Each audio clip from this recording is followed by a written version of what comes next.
Joining me on set this morning to talk extensively on the climate change, how to sustain it, and the rest of that. We have Dr. Itita Ekpe. He's a climatologist on climate change and sustainability. He's been a regular face on the show. Doctor, good morning, and it's so good to have you on the show this morning. I think we've met this year, so no need to tell you Happy New Year. Have we met this year? Okay, so we can say Happy New Year. Yeah. Okay, let me quickly take you back to 2015. Far away in France, we had the Paris 2015 agreement on climate change. So far, the nations of the world, how have they been able to put this in place?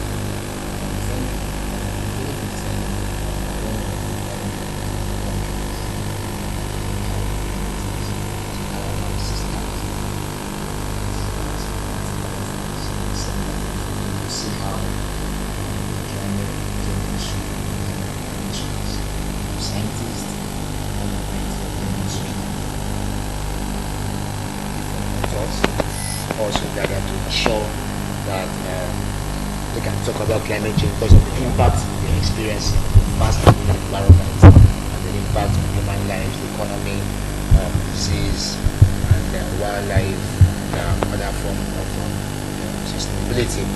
So that was meant to see how we can mitigate the impact of climate change and then help humans adapt.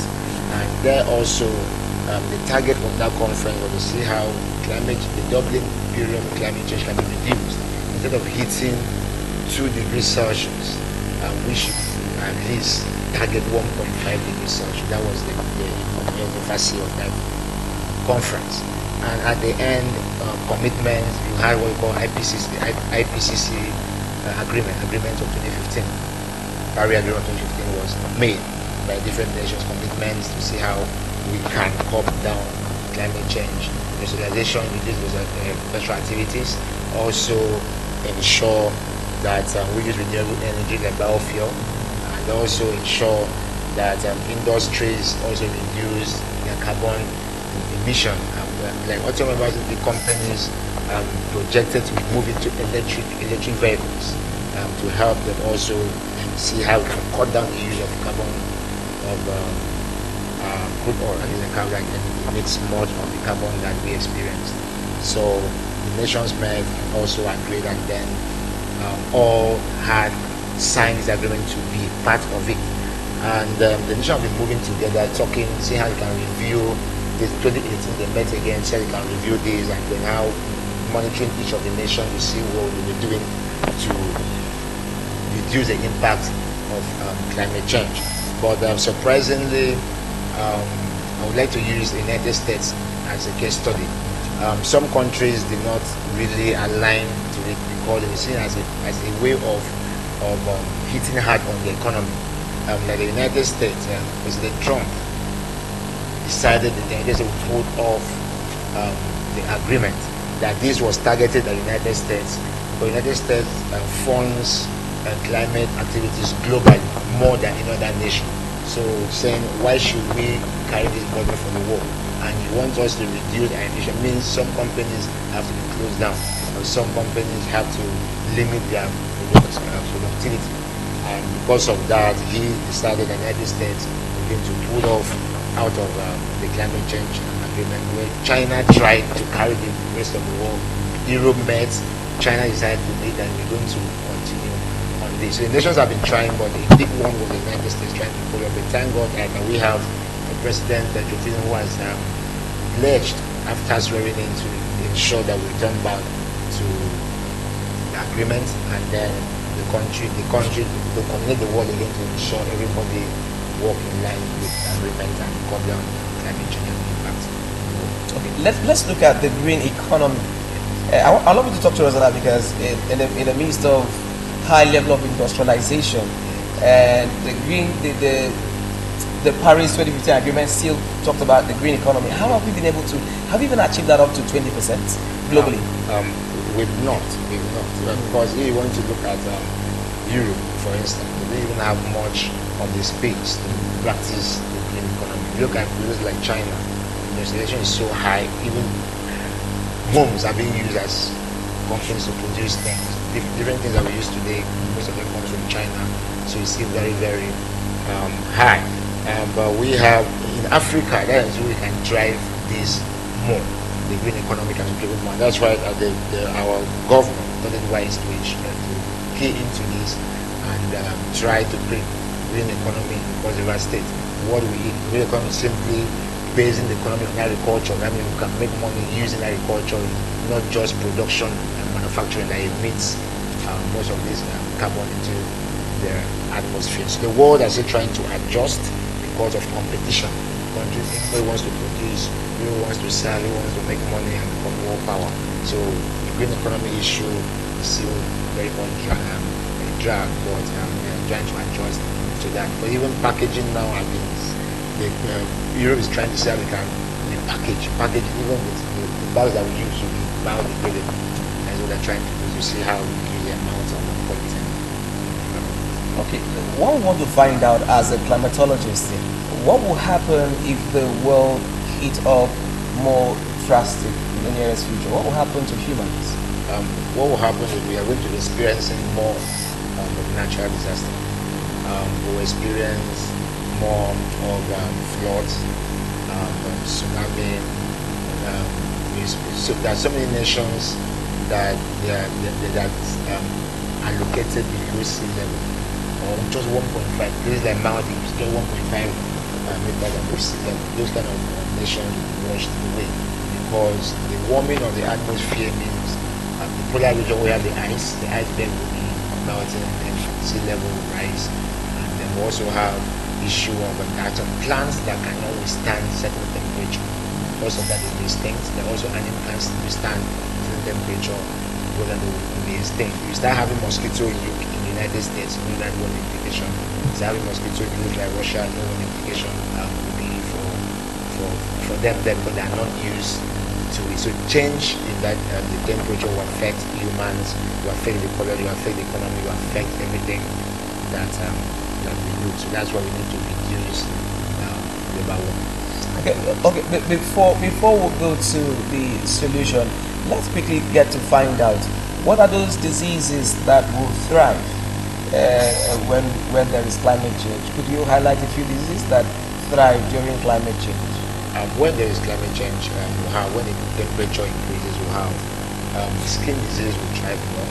Sunburn, like the place that they have what we call sunburn on the skin, and we also will be having, because of the change and how West is exposed, even waterborne diseases will thrive because a free-flowing water is fresh and alive for us to consume. Most of people in Africa, most of our dwellers are still in rural areas and still drink from this stream. So waterborne disease will thrive very, very much, and other form of internal heat and Okay, Doctor, I'd love you to talk to us about renewable energy, because that is what the world is really pushing towards. You go to some houses, they are still using this hot bulb, and that alone has a terrible effect on the skin. So I'd love you to talk to us on renewable energy. What's the way forward in combating climate change? It's for all of us to be aware of this and then try to adjust to follow. Like now we have the LED bulb. They are far better than the normal bulb that we have in our houses. They conserve energy more, and also we also have, like, with the government some time ago came up strongly with biofuel. That instead of people using normal fuel from crude oil, we can be using biofuel from plants. Even remember during the mcjoe region, we're talking about cassava being used to produce biofuel. And really, like Nigeria, we're being touted to be used as a place where we can grow this plant for biofuel. Brazil also needed land to sure this is done. And we also have solar. Solar can be used more. Instead of us using generators at home, we can key into solar to generate electricity whenever our light is off. And we can also look at the aspect of um, of using more of gas also than firewood. So these are all renewable energies. These are all energies that can disappear from the environment faster than carbon. The main problem that we have in the energy we are using today, most of the companies that industry use today is the carbon. So any energy that don't contain high carbon is renewable and very, very advisable to be used so that it can cut down the impact of climate change. Let's also look at the economic cost of using the solar and inverter and all of that, especially the solar. It's quite expensive. Yeah. So how do we go about it? It's quite expensive, but the governments can try to also see how they subsidize. When governments subsidize, like what the government in the developed world try to do is subsidize renewable energy. Those want to use that, companies that manufacture that, while they tax the companies that they still do more carbon related energy. So if the government subsidizes that, it helps everyone. It's expensive, but the government can decide anyone who imports it, this is what we'll give to you to see how people can go for this more instead of, and then you tax more of what the fuel. Now the price of fuel can actually shoot up. You also discourage a lot of people from cars, discourage a lot of people from also using fuel and take and also reduce the amount of automobiles on the road and rather use public transport. So this also helps to ensure that we come down the impact of climate change and everyone is still comfortable. Okay, we've seen you've talked to us about the impact of climate change on the humans, and let's quickly look at the impact of climate change on the environment. Remember, today we are looking at climate change and the environment. What's the impact of climate change on the environment? The impact is much. Today we are having Harmattan season that we cannot really understand what is happening. Either is Harmattan or that is climate change that is being before us. But for now, we know that Harmattan season starts from November, from the last week of November up to March. But this is January. We have gone through 2 weeks. Harmattan is not very much here in the States, so it has impact. But it now helps and bringing false predictions and then false expectations, poor planning, and also like it also leads to the extinction that I said before, the extinctions of some plant that cannot withstand hot weather. So it affects. It also leads to landslide. That people that whose houses are low lying, they can be washed away by flood. It also leads to even the roads that are constructed being washed away. Climate change also can lead to forest fire. Like what we have the Cold War where we have Australia and California region also we have United States. A lot of bushfire, wildfire and then animal migration also being experienced and discomfort for humans also trying to see how they can change and adapt. We have people windstorm, high windstorm, like when you have windstorm, thunderstorm, windstorm in the month of April and October.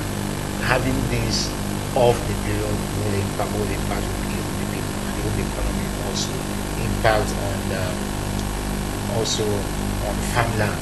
The land becomes too dry for crops to go into get bombs to get more water for the plant. So these are some of the impact that you can have on the environment. If you have any impact on the environment, it's impact on the humans and the economy. Okay, having laid all of this on the table, what's the way forward? What's the solution? How do we stop climate change? The way forward is for all of us to be part and parcel of what is happening. Be aware of what is happening in our environment. Be aware of climate change. Expect. We expect everybody to be part and parcel of managing the environment. Don't say it's the government thing. It's that in a little way we can also help to ensure we cut down this impact of climate change. If you don't need to drive your car, park it some days. Limit the number of the times you drive the car. You can use public transport and take a walk, and this will help to reduce the amount of carbon being emitted to the atmosphere. And also, if you need to eat more of plant-based food instead of always going for manufactured produced food. You can also recycle. You can reuse that polythene. You can reuse rubber products. We can reuse a lot of things to see how we can also contribute to reduce the impact on the environment. And above all of us have to be environment conscious. You cut down a tree, plant two. If it's staying where you have no trees, plant trees. Avoid bush burning, and to communicate within the communities, villages who don't have this knowledge, and also you can take a message back home from those that are elderly people. Let's conserve our environment. Let's become environment. If not so, communities that depend on fresh water might not have fresh water in the near future if the watersheds are being cut down and used for agriculture. So these are some of the ways we can also help to mitigate the impact of climate change. Dr. Itita Ekpe, climatologist on climate change and sustainability. Thank you very much for your time on the show this morning. Thank you, We sir. hope to have you some other day to talk more on this particular issue. Thank you for your time. It's in the Good Morning Cross River, the Tuesday editions. Go away. We still have more for you. Stay.